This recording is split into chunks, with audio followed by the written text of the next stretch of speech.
Puji Tuhan Bapak Ibu Saudara yang dikasihi Tuhan. Tuhan mengasihi kita, kita masih hidup bernapas sehat. Semua karena kasih karunia Tuhan. Kita boleh bertemu di rumah Tuhan. Dalam hari yang diberkati Tuhan. Hari kudus Tuhan. Setiap perkataan deklarasi itu pasti terjadi. Setiap perkataan nubuatan itu terjadi. Karena setiap nubuatan berasal dari Roh Kudus. Dan kalau Roh Kudus menaruh sesuatu untuk dilepaskan, maka Anda percaya, Anda terima. Anda yang ragu tidak akan terima. Puji Tuhan, teks firman Tuhan pagi ini Mazmur 24 ayat 3 sampai 5. Siapakah yang boleh naik ke atas gunung Tuhan? Siapakah yang boleh berdiri di tempatnya yang kudus?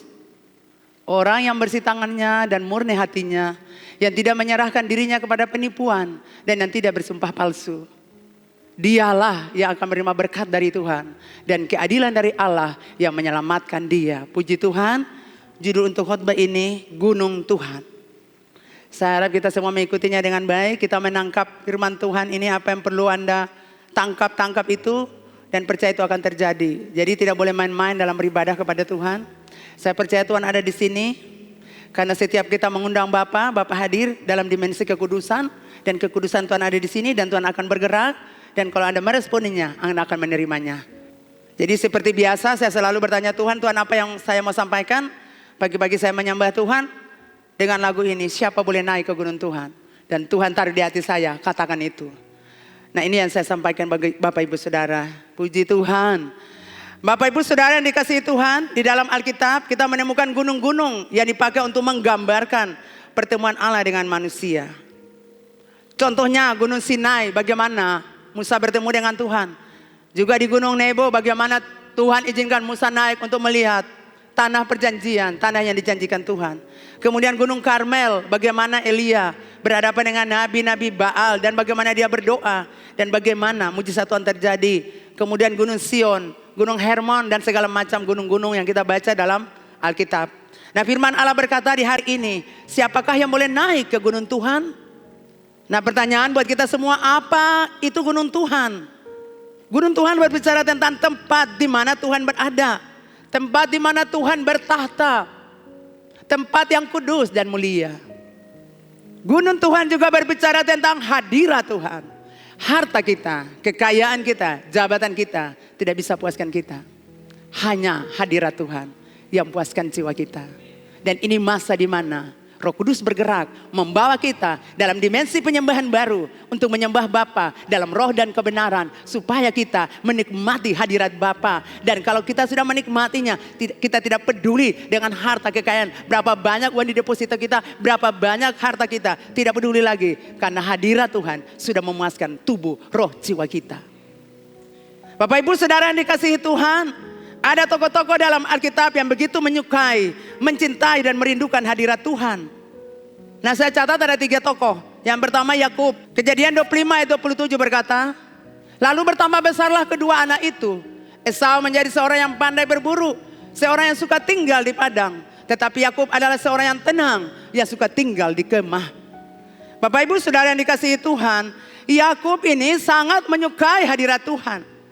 Satu-satunya kerinduan Yakub adalah bersekutu dengan Tuhan. Di mana saudara? Di dalam kemah. Itulah sebabnya Yakub selalu tinggal di dalam kemah. Saudara, tinggal dalam kemah itu membuat dia selalu berhubungan dengan Tuhan. Dia selalu mencari hadirat Tuhan. Kalau sekarang kan di gereja, tapi dulu masa perjanjian lama, di kemah itulah dia mencari Tuhan. Di kemah itulah dia membangun hubungan dengan Tuhan. Bilangan 24 ayat 5 berkata, alangkah indahnya kemah-kemahmu, hai Yakub, dan tempat kediamanmu, hai Israel. Mengapa kemah Yakub dikatakan indah Bapak Ibu Saudara? Karena di dalam kemah itulah Yakub mencari hadirat Tuhan. Di kemah itulah Yakub merindukan Tuhan. Yakub adalah pribadi yang suka mencari hadirat Tuhan. Saudara tahu ini anak muda punya semua. Kekayaan bapaknya limpah ruah, dia punya semua. Tapi apakah dia puas dengan kekayaan harta, kekayaan dia bapak punya? Tidak. Yang memuaskan dia adalah di kemah itu dia bertemu dengan penciptanya. Dia bertemu dengan Allah yang besar dan dahsyat. Allah itulah yang membuat dia menikmati hadirat Tuhan melebihi kekayaan daripada bapaknya.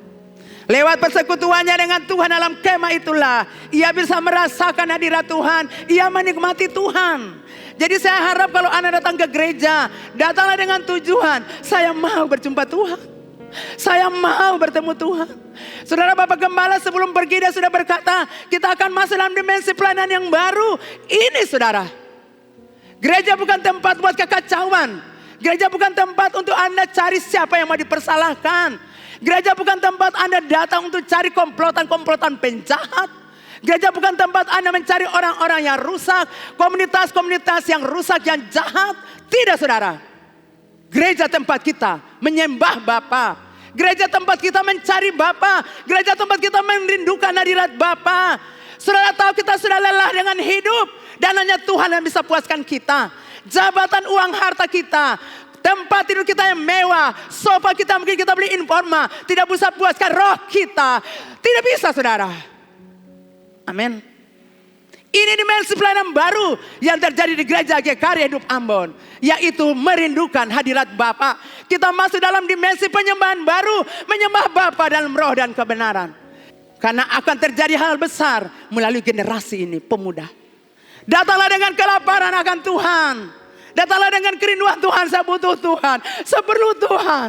Saya tidak butuh lain dalam hidup. Saya punya masalah dan hanya Tuhan yang bisa menyelesaikan. Anda tidak perlu datang untuk lihat siapa yang berkhotbah bagus. Ini khotbahnya untuk sindir siapa, ini khotbahnya untuk siapa. Tidak saudara. Tuhan berkata kepada saya waktu saya menyembah Tuhan pagi-pagi itu.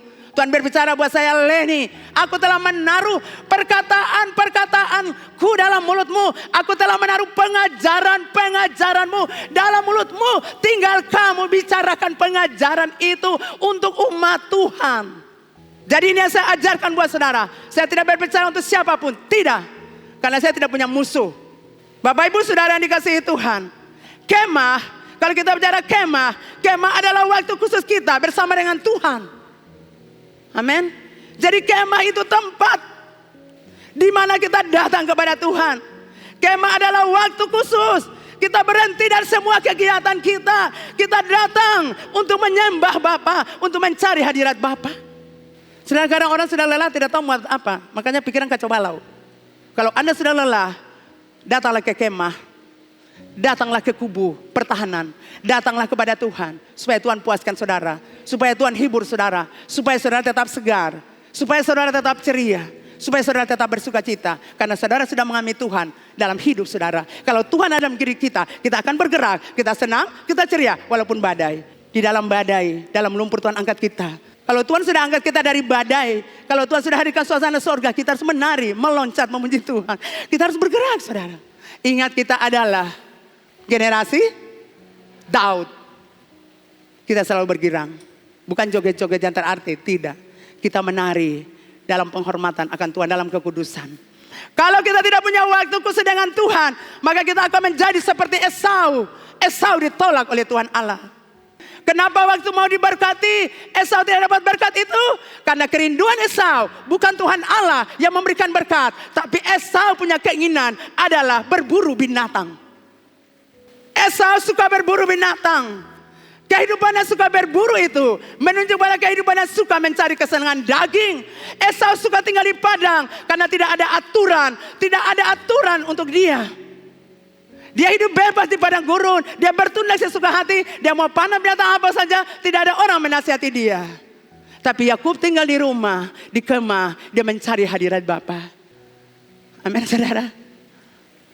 Jadi kalau Anda hidup bebas, Anda tidak mau diatur, Anda tidak mau dinasihati. Saya mau katakan, Anda akan mengalami nasib seperti Esau. Ditolak. Tidak bisa menerima berkat-berkat Tuhan. Yakub dalam kemah, tapi dia tahu aturan bagaimana menyembah dan menghormati Tuhan Allah. Makanya dia diberkati Tuhan.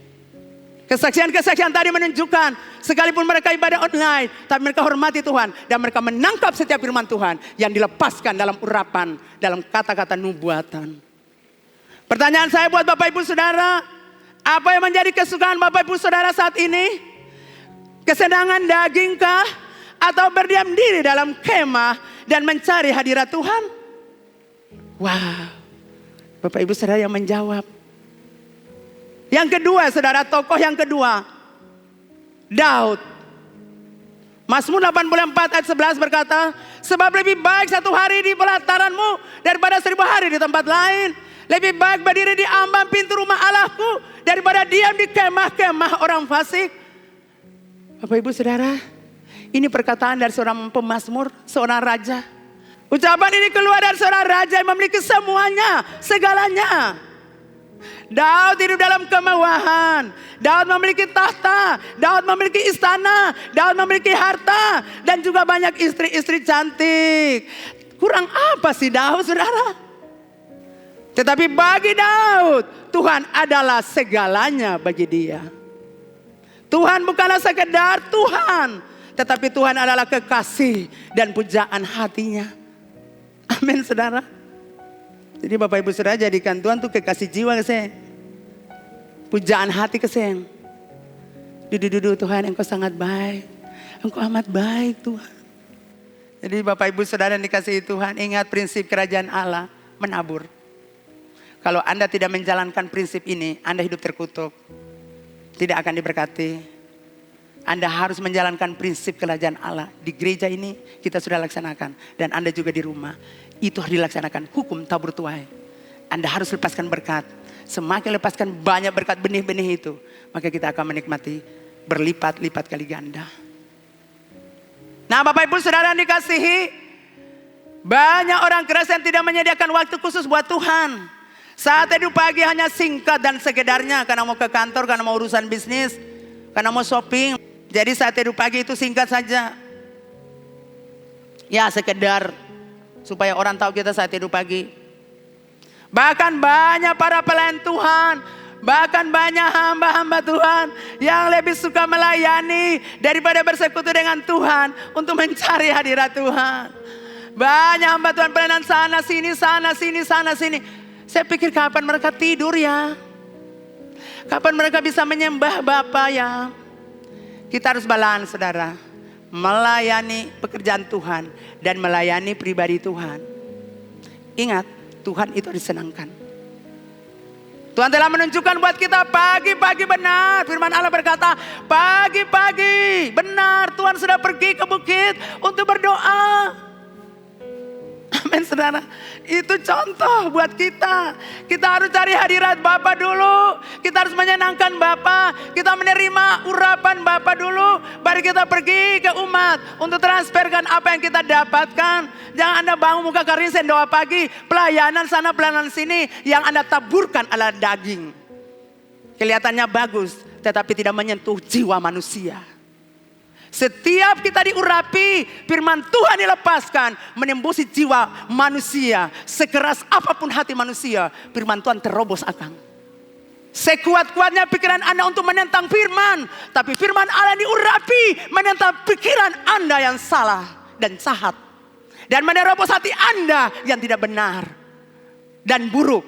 Firman Tuhan akan menghancurkannya. Itu kalau Anda menerima urapan dari Tuhan.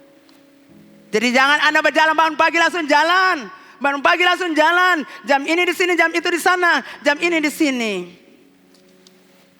Tuhan tunggu, Tuhan cuma ngangasa. Kemana nih? Sengka suara beta lah. Berjalan saja, rasa diri jago hebat. Supaya manusia lihat bahwa pelayanannya hebat kiri kanan. Haleluya. Jangan lupa semua pelayanan Tuhan hamba Tuhan. Tuhan diprioritaskan. Kita memohon belas kasihannya. Supaya Tuhan urapi kita. Baru kita pergi ke orang-orang yang membutuhkan Tuhan. Sehingga waktu kita datang kita lepaskan urapan.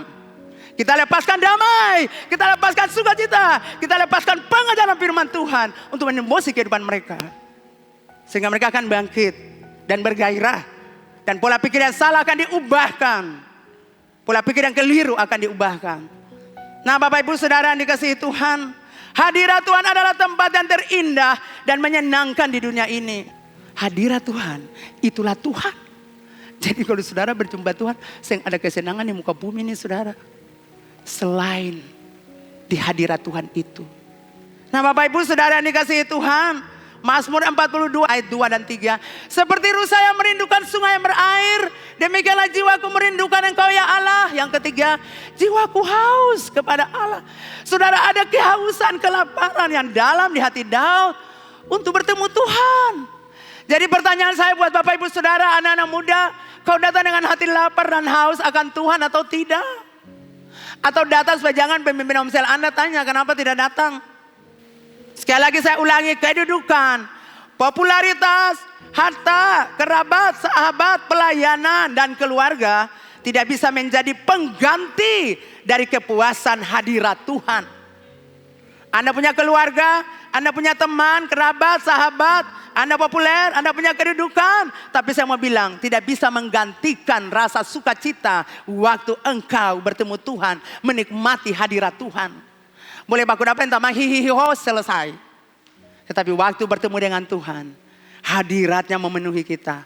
Roh dan jiwa kita berbeda. Itu yang Daud alami. Dan Daud bagikan untuk kita semua. Jadi saya harap anak-anak muda karya hidup Ambon, Anda punya hati yang seperti Daud. Selalu merindukan Tuhan, lapar akan Tuhan. Itu kekuatanmu.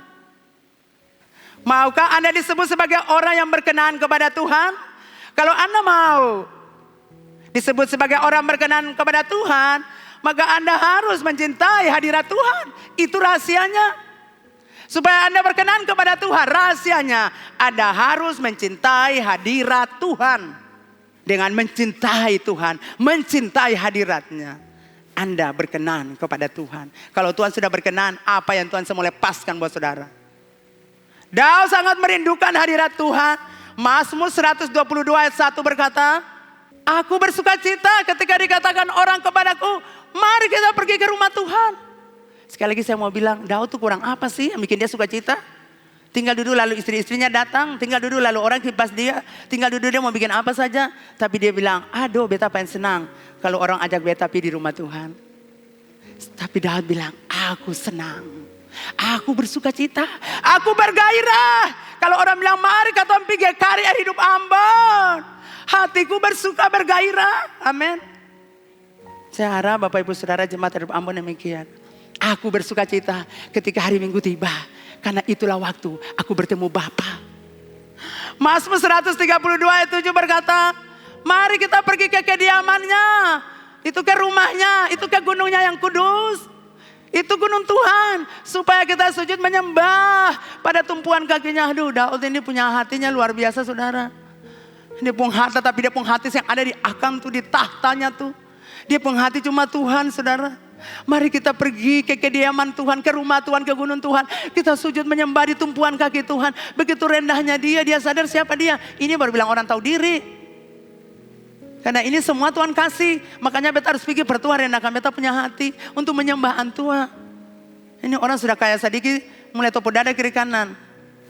Ingat Bapak Ibu Saudara jemaat hidup Ambon, di surga juga kita akan berdiam dalam hadirat Tuhan yang begitu indah. Itulah sebabnya mulailah menghormati dan mencintai hadirat Tuhan saat Anda ada di dunia ini.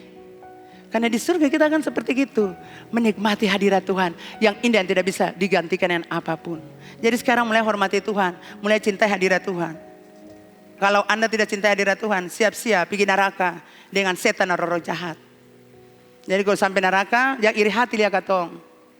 Karena saudara iri hati sakit hati, sudah ada pemisah. Itu yang akan lihat Anda lagi. Jadi mulai sekarang di muka bumi belajar cinta Tuhan, cinta rumah Tuhan, cinta gereja, cinta hadirat Tuhan. Itu sementara saudara dipersiapkan untuk ke sana di surga. Untuk mencintai hadirat Bapa. Karena sekarang saya ada orang kerja pegawai negeri yang ada lagi. Yang ada cuma orang memuji menyembah Bapa. Yang ketiga saudara Samuel. 1 Samuel 3 ayat 3. Lampu rumah Allah belum lagi padam. Samuel telah tidur dalam bait suci Tuhan. Tempat tabut Allah. Kalau kita bicara tabut Allah. Kita bicara tentang tabut perjanjian. Dia tidur di situ bait suci, tabut Allah, tabut perjanjian ada di situ. Itu menggambarkan kehadiran Allah. Saudara dia kecil, tapi sudah dekat dengan hadirat Allah. Ya, dia tidur tempat tabut Allah, tabut perjanjian. Dia tidur di situ. Saudara yang kekasih dalam Tuhan ini kecil sudah biasa di situ, tidur di situ. Haleluya, ini satu hal yang luar biasa. Samuel masih kecil tapi ada satu hal yang dia rindukan, itulah hadirat Tuhan. Biasanya orang merindukan hadirat Tuhan sangat peka terhadap suara Tuhan, betul saudara? Orang kalau rindu hadirat Tuhan, Tuhan akan ngomong buat dia. Dia akan tangkap, dia akan peka. Dia akan tahu itu suara Tuhan. Dia sembilan kata ini suara Tuhan ke setan. Tidak. Orang itu sendiri peka karena dia ada di hadirat Tuhan. Dia merindukan Tuhan. Tuhan berbicara, dia tahu. Tuhan berbicara kepada Samuel. Tuhan tidak berbicara kepada Imam Eli. Bapak ibu saudara, jangan kita seperti Imam Eli. Hamba Tuhan 40 tahun. 40 tahun melayani Tuhan saudara. Tapi tidak peka dengan kebutuhan umat Tuhan pada saat itu. Makanya waktu Hana datang berdoa, masih pagi sudah mabuk. Orang kalau tidak lagi berjumpa Tuhan dengan hadirat Tuhan, sudah mulai hakimi orang. Sudah mulai bicara buruk tentang orang. Sudah mulai fitnah orang. Dia tidak lagi mendengar suara Tuhan. Karena dia tidak ada lagi di hadirat Tuhan. Jangan seperti Imam Eli. Apa artinya kita jadi pelayan Tuhan, tapi hidup kita jauh dari hadirat Tuhan? Apa artinya kita menjadi imam-imam, melayani dalam rumah Tuhan, tapi hidup kita tidak lagi merindukan hadirat Tuhan? Terus saudara, apa artinya? Biarlah kerinduan akan hadirat Tuhan tetap ada di hati kita sebagai pelayan-pelayan Tuhan, hamba-hamba Tuhan, dan sebagai jemaat Gekarya Hidup Ambon. Saudara lihat Esau berburu daging, akhirnya Esau ditolak, betul? Dia buru daging, dia kejar daging. Tapi akhirnya juga dia ditolak, dia dapat berkat. Sama dengan Eli. Imam Eli juga ditolak. Karena hidupnya dipenuhi dengan kesukaan akan daging. Firman Allah berkata, dia adalah seorang suka makan daging. Kesukaan daging membuat kita jauh dari Tuhan. Jadi saya mau bilang, Anda berhenti dari kehidupan dalam daging, Anda akan ditolak oleh Tuhan. Mungkin sekarang Anda berkata, saya baik sehat, tunggu waktunya. Karena Tuhan kasih Anda kesempatan. Tuhan lagi masih berdiri di samping Anda. Kalau Anda tidak bertobat juga, Tuhan kasih kesempatan. Tapi kalau waktu kesempatan sudah selesai, Anda akan dapat hukuman Tuhan. Tidak bisa tidak. Karena setiap dosa ada akibatnya, ada konsekuensinya. Kesukaan daging membuat kita jauh dari hadirat Tuhan. Kalau kita selalu merindukan hadirat Tuhan, maka Tuhan juga rindu berbicara dengan kita. Sama seperti Tuhan buat untuk Samuel. 1 Samuel 3 ayat 10 berkata, lalu datanglah Tuhan berdiri di sana dan memanggil seperti yang sudah-sudah. Samuel, Samuel. Dan Samuel menjawab, berbicaralah sebab hambamu ini mendengar. Imam Eli ada tidur senang.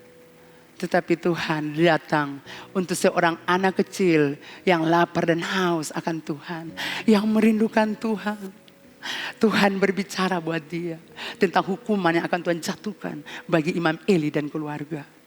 Dan ketika dia dapatkan penglihatan itu, suara yang Tuhan sampaikan, dia katakan sejujur-jujurnya untuk Imam Eli. Orang kalau suka di hadirat Tuhan, dia bisa jujur.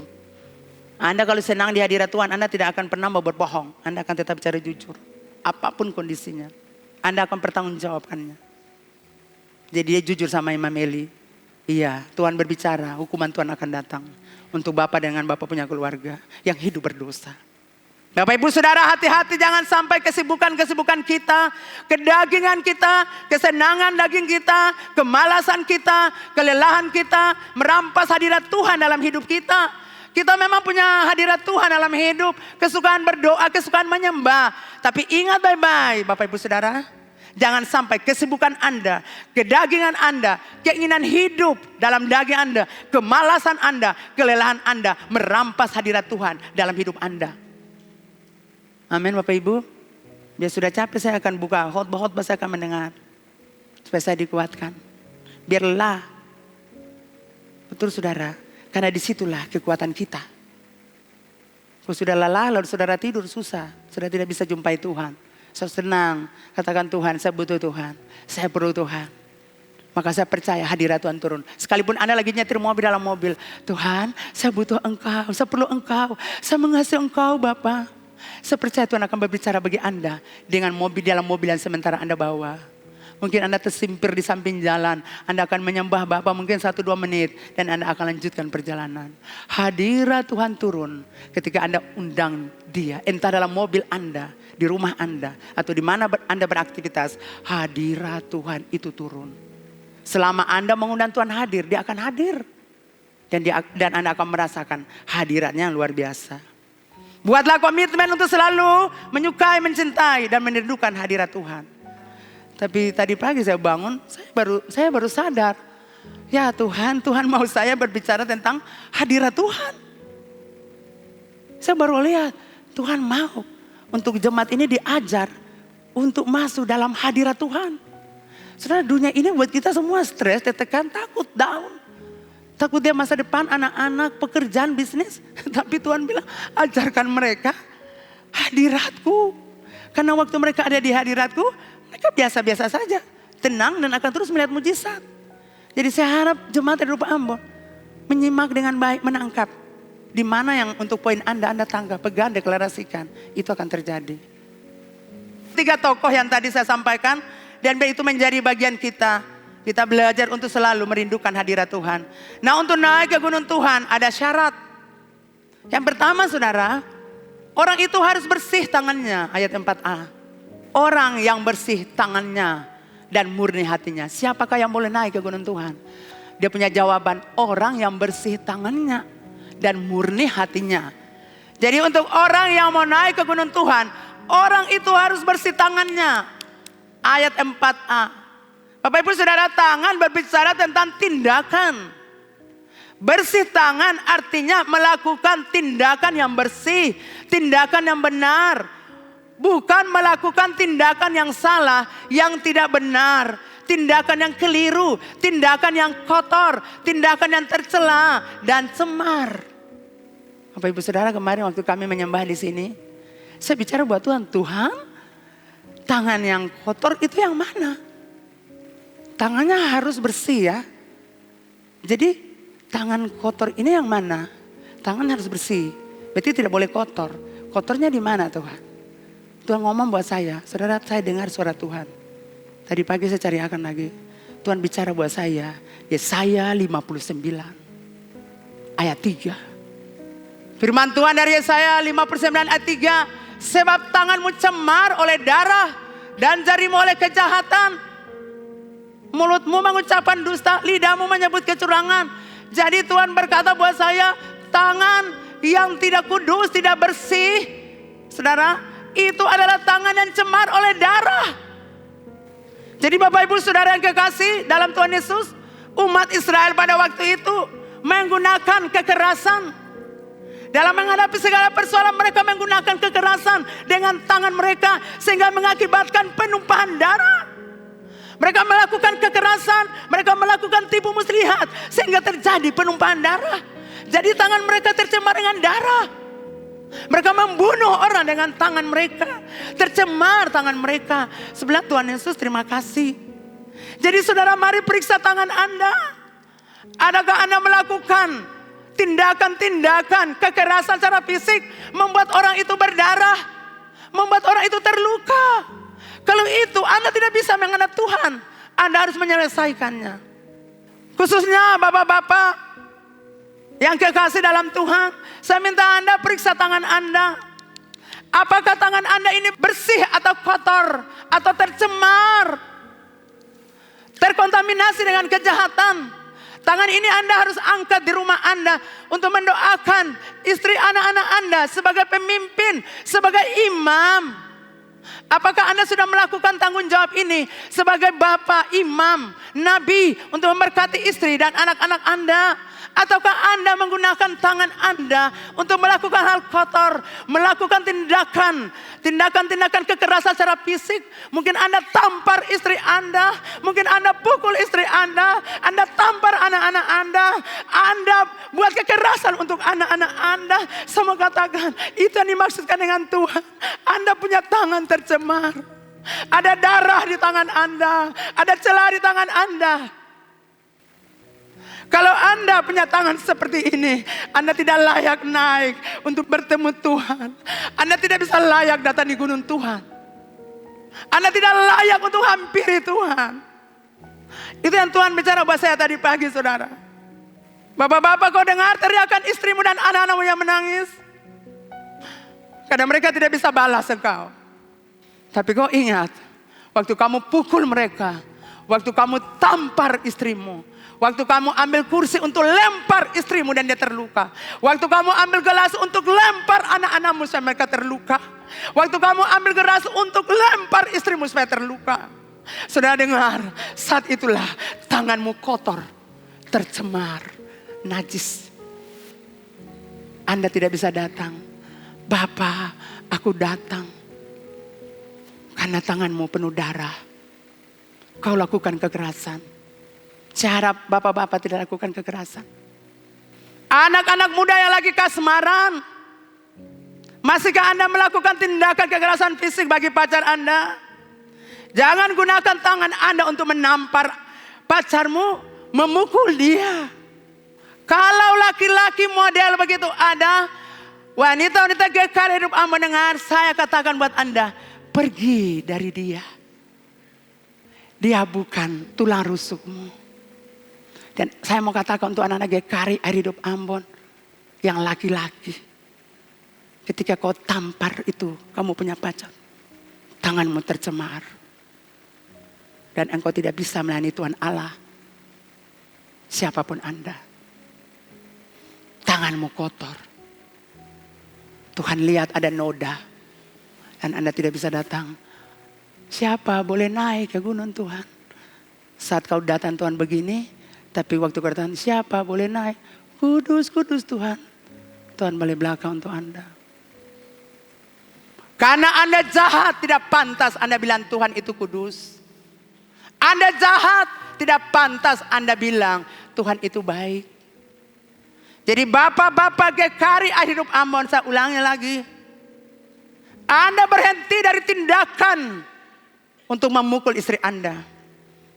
Kalau Anda tidak berhenti kegiatan ini karena tanganmu Tuhan Allah sudah lihat ada darah di tangan itu. Tuhan akan hukum Anda.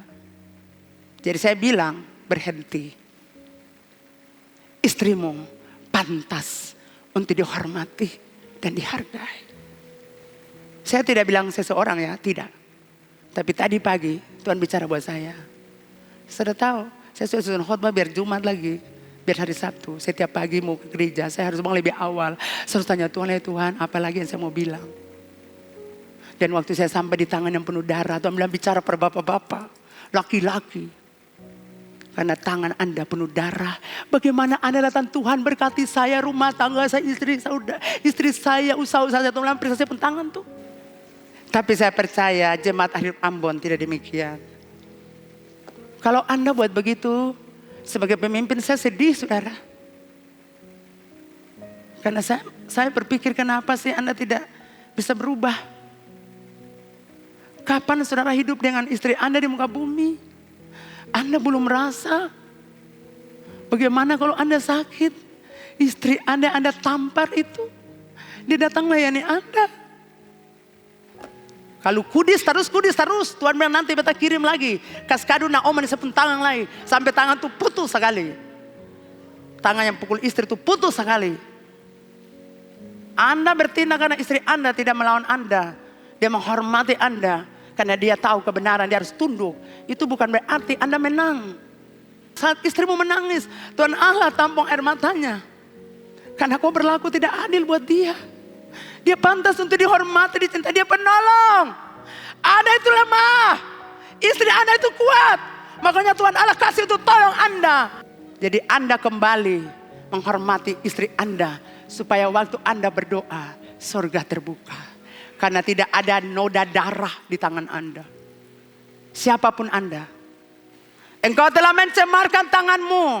Engkau telah menajiskan tanganmu. Engkau telah mengotori tanganmu. Engkau tidak pantas untuk naik ke gunung Tuhan. Untuk menikmati hadirat Tuhan. Siapapun Anda yang melakukan ini, Anda perlu bertobat.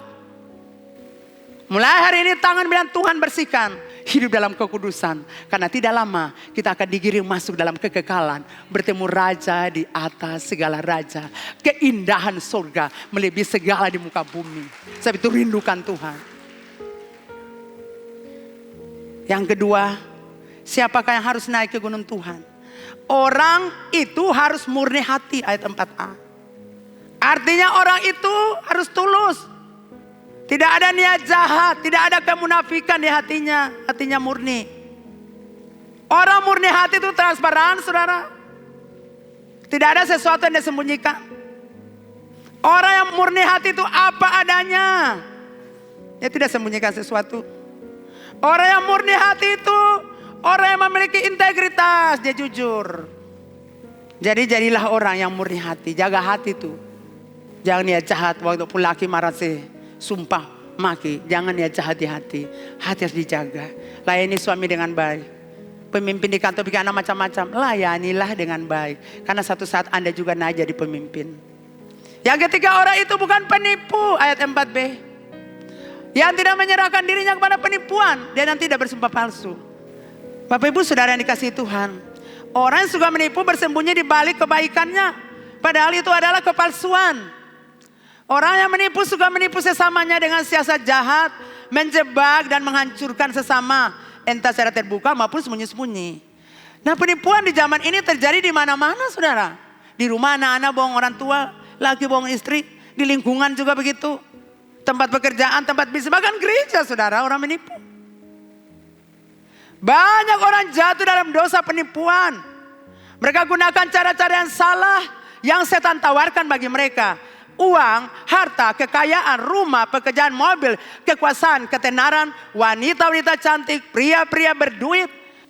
Saudara tahu Yesus waktu berdoa selesai, waktu Yesus berpuasa, setan datang toh? Betul kan saudara? Waktu Tuhan Yesus berdoa, berpuasa. Dia datang toh, tawarkan. Kalau kau mau kasih ini kekayaan dunia, aku mau kasih buat engkau. Tapi syaratnya kau tunduk buat aku. Saudara lihat itu setan dulu, itu akan ada sekarang. Setan itu tawarkan kita, saudara. Mau uang ke saya, mau mobil ke saya, mau rumah ke saya, mau kekuasaan ke saya. Kalau saya mau, beta kasih semua. Tetapi saya harus ikuti beta punya mau. Makanya waktu Lucifer tawarkan hal-hal ini untuk anak-anak muda, mereka cepat mengambilnya. Seorang anak berkata, mama saya sementara ritual untuk Lucifer. Dan saya siap terima berkat besar itu. Tapi tiba-tiba ada suara datang buat saya. Saya bilang Anda beruntung. Karena Tuhan Allah mengasihi Anda. Tuhan tidak mau Anda masuk dalam jebakan Lucifer, roh jahat, roh kesombongan yang Tuhan lempar dia ke bumi. Darah Yesus bungkus kami semua. Saudara, kalau Tuhan berkati kita, Tuhan tidak tuntut apa-apa. Karena memang Tuhan senang memberkati kita. Tuhan mau kita kaya. Tuhan mau kita punya semua. Untuk kita nikmati. Tuhan mau kita hidup bahagia. Tuhan tersenyum kalau kita tersenyum. Tuhan bersorak-sorak kegirangan. Melihat kalau kita sorak-sorak kegirangan. Seperti kemarin khotbah di sini oleh Pastor Emin. Tuhan senang. Kalau Tuhan sorak-sorak kegirangan. Tuhan senang melihat kita, saudara. Tapi Lucifer masuk dalam kondisi ini. Dia mau menjadikan diri seperti Tuhan. Aku tawarkan kamu ini. Aku tawarkan kamu ini. Tapi ingat, engkau nyawamu aku. Jadi anak-anak muda jangan Anda terjebak. Itulah sebabnya HP Anda jangan Anda gunakan sembarangan. Kalau Anda gunakan HP Anda tidak pada tempatnya, Lucifer akan terus goda Anda sampai Anda jatuh. Dia akan tawarkan film-film porno untuk Anda. Gambar-gambar porno untuk Anda. Musik-musik dunia yang sudah didoakan. Lucifer sudah menguasainya. Dan Anda akan tunduk. Dan Anda tidak suka lagi nyanyi-nyanyi rohani. Anda sudah membenci lagu-lagu itu. Tidak punya kerinduan lagi. Anda senang dengan musik-musik dunia yang menggoncangkan Anda. Seperti Anda tuh seperti orang gila yang lagi menari-nari.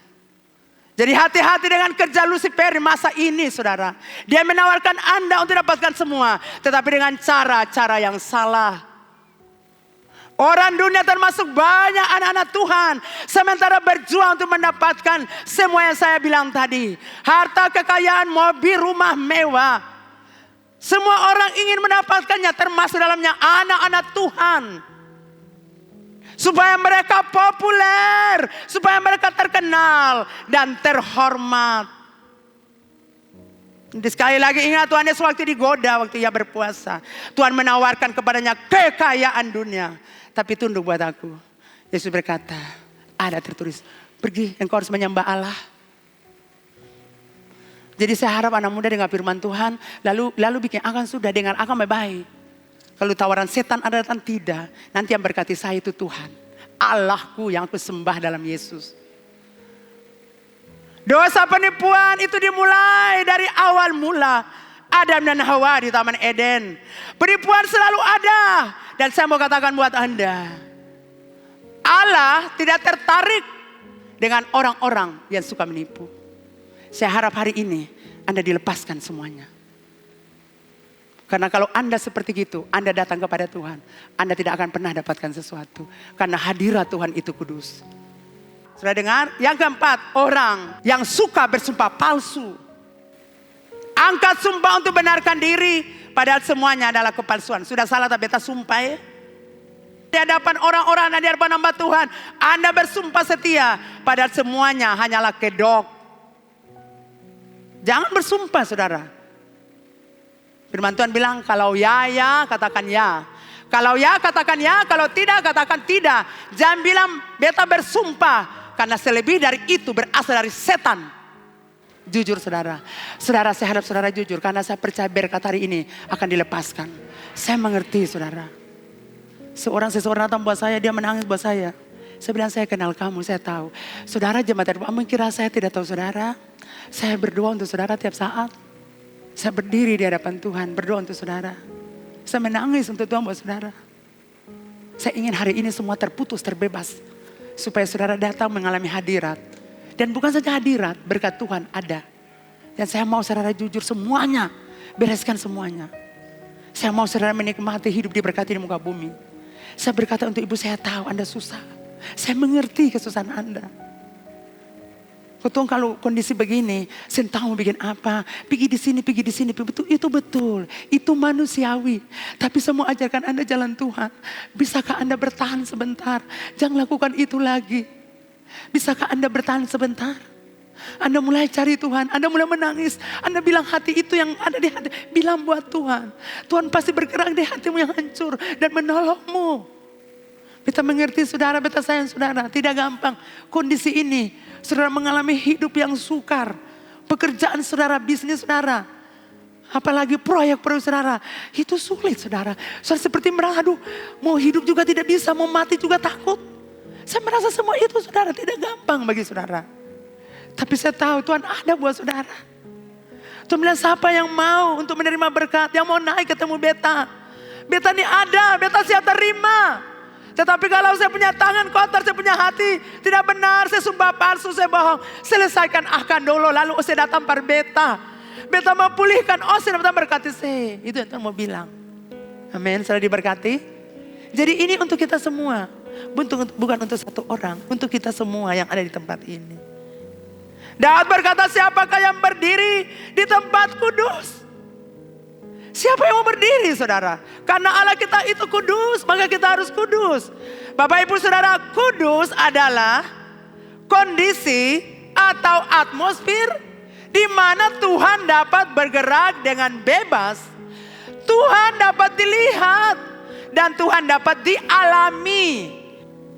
Jadi ketika atmosfer kekudusan ada di gereja ini, karena kita mengundang Tuhan hadir di sini, maka Bapak Ibu Saudara, Tuhan akan bergerak di sini dengan bebas. Ketika kekudusan Tuhan ada di rumahnya, maka Roh Kudus Tuhan akan bergerak dengan sebebas-bebasnya. Tuhan akan bekerja saudara. Tuhan akan bergerak untuk membebaskan kita. Tuhan akan bergerak untuk menolong kita. Kita akan melihat Dia dan kita akan mengalami Dia. Kita akan melihat Tuhan, kita akan menikmati Tuhan ketika atmosfer kekudusan ada di gereja. Amin. Tempat di mana Tuhan hadir akan menjadi kudus. Jadi ketika kita datang di sini beribadah, kita minta Tuhan hadir, maka atmosfer di gereja, dalam gereja ini sampai ke halaman semuanya kudus karena Tuhan hadir. Begitu juga kalau saudara undang Tuhan dalam hidup saudara, maka hidupmu akan kudus. Karena ketika Tuhan masuk dalam hidupmu, hidupmu kudus. Ketika Bapak Ibu Saudara mengundang Tuhan hadir di rumah Bapak Ibu Saudara, maka Tuhan hadir di rumah Bapak Ibu Saudara. Karena apa? Kekudusan rumah saudara, atmosfer di rumah itu sudah berubah. Mungkin tadi kacau balau, tetapi waktu saudara undang Bapak hadir, atmosfer dibersihkan. Tidak lagi ada atmosfer yang jahat, tapi atmosfer ilahi, atmosfer kekudusan melingkupi rumah Bapak Ibu Saudara. Sehingga ada damai, ada sukacita, ada kebahagiaan. Kalau kita undang Tuhan hadir di gereja ini akan menjadi kudus. Atmosfer kekudusan ada di gereja ini. Dan tidak ada tempat bagi orang-orang jahat, bagi setan dan pengikut-pengikutnya. Atmosfer kekudusan menghancurkan segala bentuk kejahatan. Amin. Jadi kita harus undang Tuhan hadir terus. Kita akan menikmati hadiratnya. Dia bekerja di tempat ini. Akibat naik ke gunung Tuhan. Apa yang kita alami ayat 5? Dialah yang akan menerima berkat dari Tuhan. Dan keadilan dari Allah yang menyelamatkan dia. Ketika kita punya hal-hal tadi dibereskan. Hadiah pertama yang saudara dapat berkat dari Tuhan. Hari ini Bapak Ibu saudara terima berkat dari Tuhan. Amin. Yang kedua, terima keadilan dari Tuhan. Anda mungkin punya masalah-masalah di dalamnya. Anda lihat tidak adil. Ini hak saya. Ini bagian saya. Tapi kok tidak adil. Ini masalah-masalah saya, urusan saya, bisnis pekerjaan. Tapi kok tidak habis ya, tidak selesai-selesai. Oh ini tidak adil, ini permainan orang-orang yang membuat saya kalah dalam masalah saya. Saya mau katakan hari ini Tuhan Allah kasih keadilan. Saya terima keadilan atas tanah saya, atas berkat saya, atas usaha saya terima keadilan. Atas hak saya di kantor saya. Angkat tanganmu saudara, karena hari ini Tuhan lepaskan keadilan untuk Anda. Yang ketiga, Anda terima hikmat dan pengajaran. Katakan amin, amin. Kita baca Yesaya 2 ayat 2 sampai 3. Akan terjadi pada hari-hari yang terakhir. Gunung tempat rumah Tuhan akan berdiri tegak. Di hulu gunung-gunung dan menjulang tinggi. Di atas bukit-bukit segala bangsa akan berduyun-duyun ke sana. 3. Dan banyak suku bangsa akan pergi serta berkata, mari kita naik ke gunung Tuhan. Amin. Mari kita datang ke kekari air hidup Ambon. Ke rumah Allah Yakub. Supaya ia ajarkan kita tentang jalan-jalannya. Dan supaya kita berjalan menempuhnya. Sebab dari kekari air hidup Ambon. Dari Sion akan keluar pengajaran dan firman Tuhan dari Yerusalem. Ini berkat buat saudara. Kita diajarkan jalan-jalan Tuhan. Kita tidak hidup dalam jalan yang salah. Yang kita warisi dari orang tua. Kebiasaan-kebiasaan hidup salah. Adat-adat istiadat yang pegang kita. Kutuk-kutuk kampung negeri, kutuk keturunan, penyakit. Segala macam kutuk yang terikat. Hari ini semua dilepaskan. Hari ini semua dibebaskan. Sehingga saudara akan terima berkat saudara. Saudara akan terima keadilan dari Tuhan. Atas hak tanah. Atas hak rumah. Atau mobil. Atau hak saudara di kantor. Yang selama ini Anda tidak dapatkan. Keadilan Tuhan akan berlaku hari ini. Gaji-gaji Anda mungkin yang terpotong, yang tidak terbayar dengan baik. Anda harus dapatkan uang tapi dihalangi, tidak boleh. Hari ini keadilan Tuhan Anda dapatkan dari Tuhan. Terima hikmat, Anda akan jadi orang berhikmat. Dan Anda akan dapat pengajaran. Disinilah, di GKRI Air Hidup Ambon. Orang-orang akan datang, berbondong-bondong. Mereka akan datang di sini, mencari pengajaran di tempat ini. Pengajaran yang benar, yaitu firman Tuhan. Dan semua yang percaya katakan amin.